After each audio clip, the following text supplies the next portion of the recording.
Om Shanti. Good morning.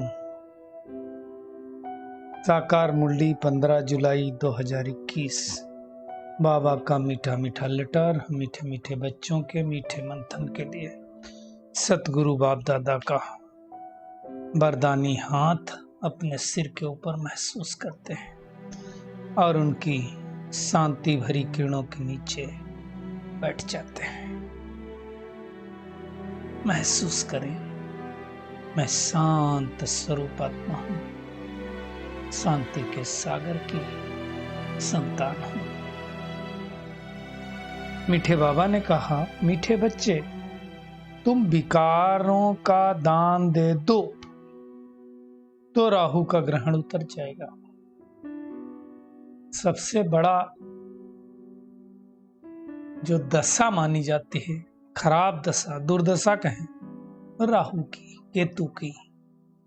तो बाबा कहते हैं तुम विकारों का दान दो ना तो राहु का ग्रहण उतर जाएगा। चढ़ा क्यों? राहु का ग्रहण चढ़ा भी विकारों से है। बाबा कहते हैं दे दान तो छूटे ग्रहण।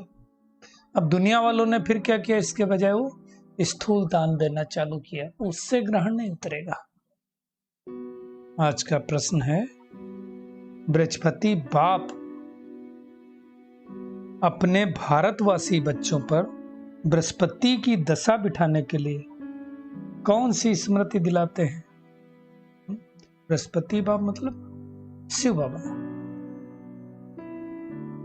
कहते हैं, हे भारतवासी बच्चों, तुम्हारा आदि सनातन देवी देवता धर्म अति श्रेष्ठ था।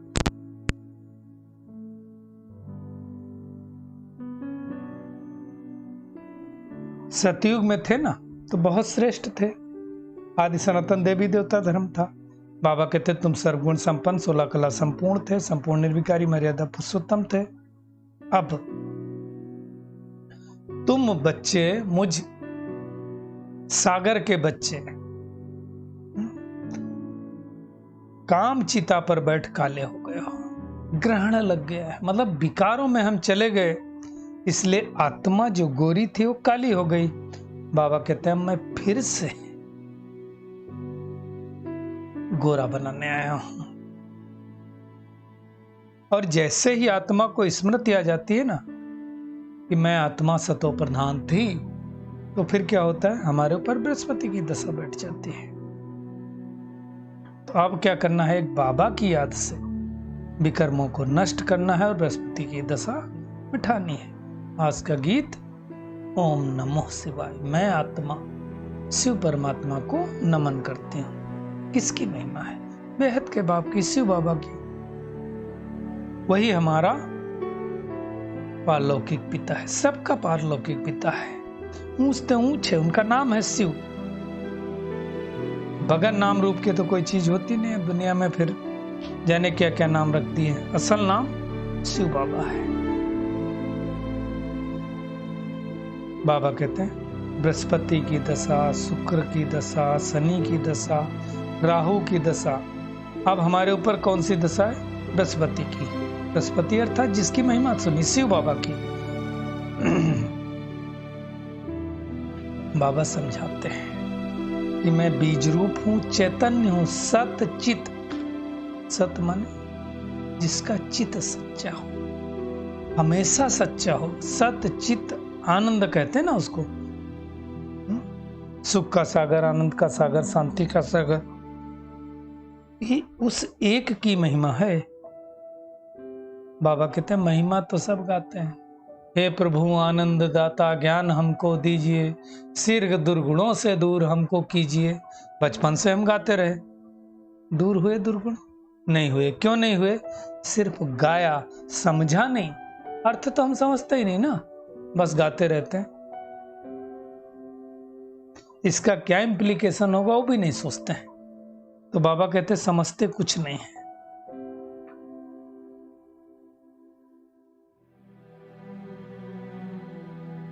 महिमा सिर्फ एक उसकी है, परमात्मा की। अब समझते नहीं तो मतलब बाबा कहते पत्थर बुद्धि हो गए। और पत्थर बुद्धि किसने बनाया? रावण ने बनाया। सतयुग में थे तो पारस बुद्धि थे, आज से 5000 वर्ष पूर्व भारत क्या था? पारसपुरी था, देवी देवता रहते थे, अविनाशी खंड था। अब विजुलाइज करते जाएं।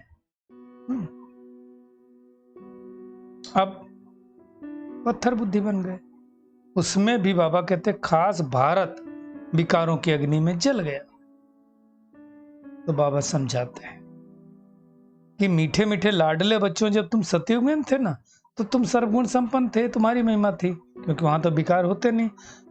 द्वापर से विकारों का राज्य था, रावण राज्य चालू हुआ, तो राम राज्य से बदलकर रावण राज्य हो गया, भारत बिल्कुल काला ही हो गया। तो भारत वर्ष में जब भारत सतयुग था तो बृहस्पति की दशा थी। फिर हम 1250 साल बीते, अर्थात सीढ़ियां उतरे, त्रेता युग में आए तो शुक्र की दशा बैठ गई। फिर द्वापर युग में आए तो कौन सी दशा बैठी? शनिवार की दशा बैठ गई, शनि की दशा बैठ गई। और उतरे तो राहु की दशा बैठ गई।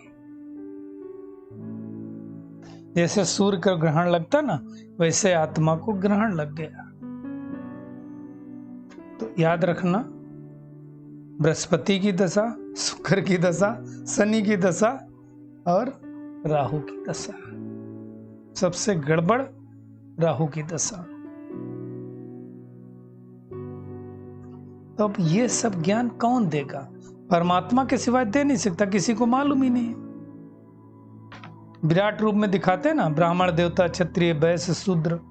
ये भारत की कहानी है। सतयुग में देवता, ब्राह्मण तो संगम युग पर बनते हैं, सतयुग में देवता, सतयुग त्रेता, त्रेता में क्षत्रिय, द्वापर में वैश्य, कलयुग में शूद्र, फिर से संगम युग पर वैश्य। ये भारतवर्ष की कहानी है। बाबा कहते हैं विराट रूप बनाते हैं, लेकिन कोई समझता थोड़ी है। क्यों नहीं समझ पाते हैं? क्योंकि बाबा कहते हैं पतित है। भारतवासी ही पारस बुद्धि थे, संपूर्ण निर्विकारी थे। आज 5 से 5000 वर्ष पहले कोई खंड ही नहीं था, अब फिर से विकारी बने। इस समय बाबा आते हैं और हमें रावण से लिबरेट करके, गाइड बन करके परम धाम ले जाते हैं। इसलिए उनको पंडा कहा जाता है। फिर बाबा समझाते हैं, जैसे मैं तुम सर्वात्माओं को पंडा ना हूँ, सबको वापस लेकर के जाऊंगा, है ना, ऐसे हमको अनेक आत्माओं का पंडा बनना है। अर्थात अनेक आत्माओं का बाबा का सत्य परिचय देना है, बताना है। गॉड फादर को क्या कहा जाता है? लिबरेटर, ब्लिसफुल, है ना। तो बाबा समझाते हैं तुम संपूर्ण निर्विकारी थे और इस समय संपूर्ण विकारी बने। अब फिर से बाबा आया हुआ है खास भारतवर्ष और आम दुनिया की सदगति करने के लिए। हम क्यों आए हैं, क्यों चलते हैं इस ज्ञान में? अपने आप से पूछना। पत्थर बुद्धि से पारस बुद्धि बनने के लिए। कैसे? मोस्ट बिलवेड बाप को याद करके। वही हम आशिकों का एक ही मासूक है।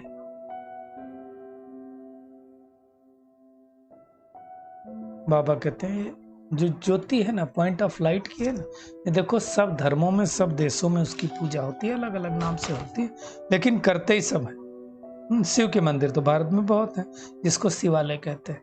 हम लोग जब छोटे थे बचपन में तो सिर्फ शिवालय जाते थे। सावन मास में अभी जैसे आने वाला, बस शिव के मंदिर में जाकर के जल चढ़ाना है, समझते नहीं थे, लेकिन शिवालय होते थे कहने का भाव। अब बाबा कहते हैं तुम्हारे ऊपर बृहस्पति की दशा बैठी है, वो भी 21 जन्म चलेगी ये दशा। चेक करें हमारे ऊपर बृहस्पति शुक्र की दशा बैठी कि नहीं बैठी।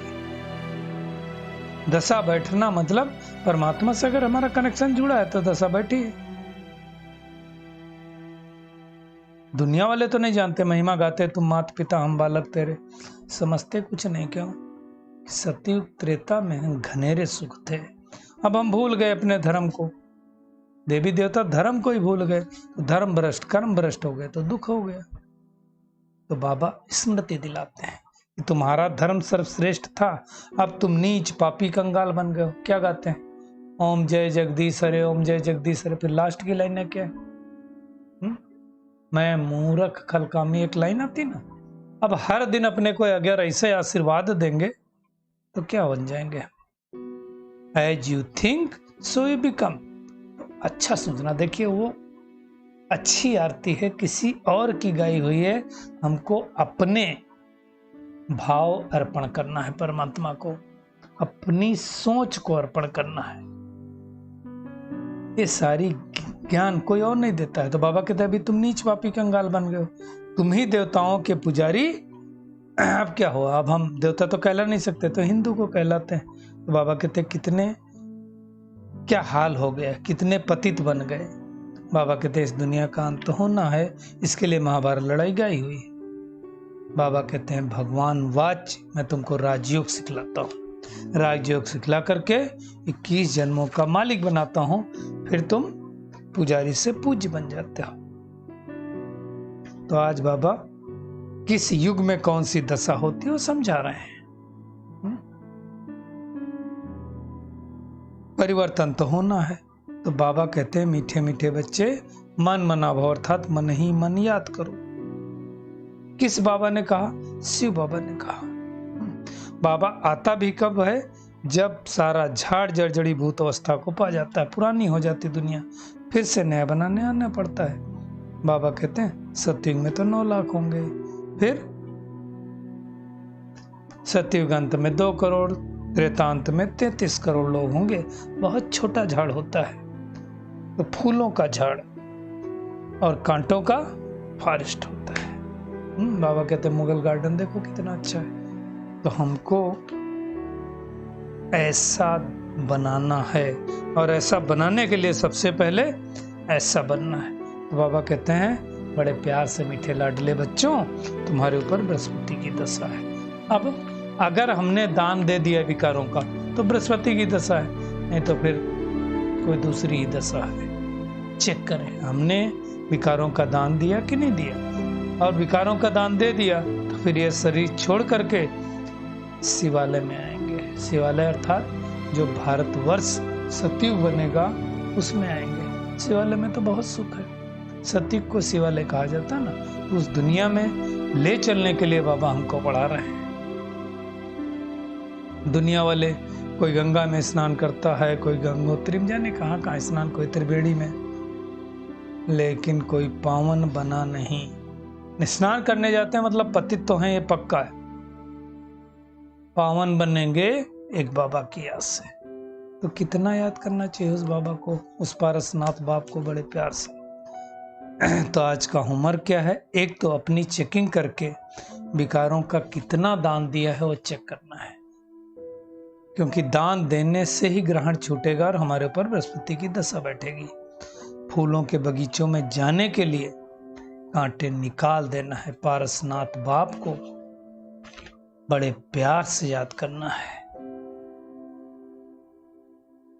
इस कल्याणकारी युग में शूद्र से ब्राह्मण बनने का पुरुषार्थ करना है। राहु की दशा उतारने के लिए विकारों का दान अवश्य देना है। फिर बाबा ने वरदान दिया, संगठन में एक मत और एक रस स्थिति द्वारा सफलता प्राप्त करने वाले सच्चे स्नेही भव। बाबा कहते हैं संगठन में एक ने कहा दूसरे ने माना, यह है सच्चे स्नेह का रिस्पॉन्ड। ऐसे स्नेही बच्चों का एग्जाम्पल देख और भी संपर्क में आने के लिए हिम्मत रखते हैं। संगठन भी सेवा का साधन बन जाता है ना। बाबा कहते हैं जहां माया देखती इनकी यूनिटी अच्छी है, घिराव अच्छा है, तो वहां आने की हिम्मत नहीं करती है, और जहां नहीं अच्छी है वहां अटैक कर देती है। तो बाबा कहते हैं एक मत और एक रस स्थिति के संस्कार ही सतयुग में एक राज्य की स्थापना करते हैं। तो अभी कैसा होना हमको? एक मत एक रस स्थिति में स्थित रहना है ना। तब तो हम जाएंगे नई दुनिया में। स्लोगन है कर्म और योग का बैलेंस रखने वाले ही सफल योगी। ऐसा नहीं योग में बैठ गए तो सारा दिन योग कर रहे हैं, सारा काम छोड़ दिया, फिर काम करने आए तो मन खराब हो गया, योग लगे नहीं। तो दोनों का बैलेंस है ना। चलिए परमात्मा किरणों के नीचे बैठ जाते हैं, महसूस करें मैं पद्मा पदम भाग्यशाली आत्मा हूं।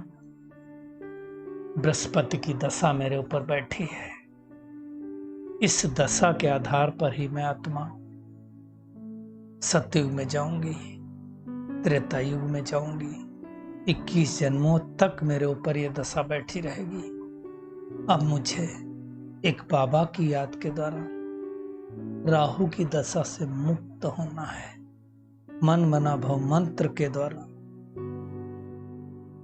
संपूर्ण विकारों को भस्मीभूत करना है। एक पिता की याद में रहना है। एक कल्याणकारी युग है, इसमें शूद्र से ब्राह्मण बनने का पुरुषार्थ करना है। संगठन में एक मत और एक रस स्थिति का अभ्यास करना है। कर्म और योग का बैलेंस रख करके सफल योगी बनना है। कर्म करते करते परमात्मा को याद करना है। तो आज सारा दिन उस बृहस्पति बाप को, उस सतगुरु को बड़े प्यार से याद करते रहेंगे। शुक्रिया मीठे प्यारे बाप दादा, शुक्रिया आप सभी का इस मीठे मंथन के लिए। ओम शांति।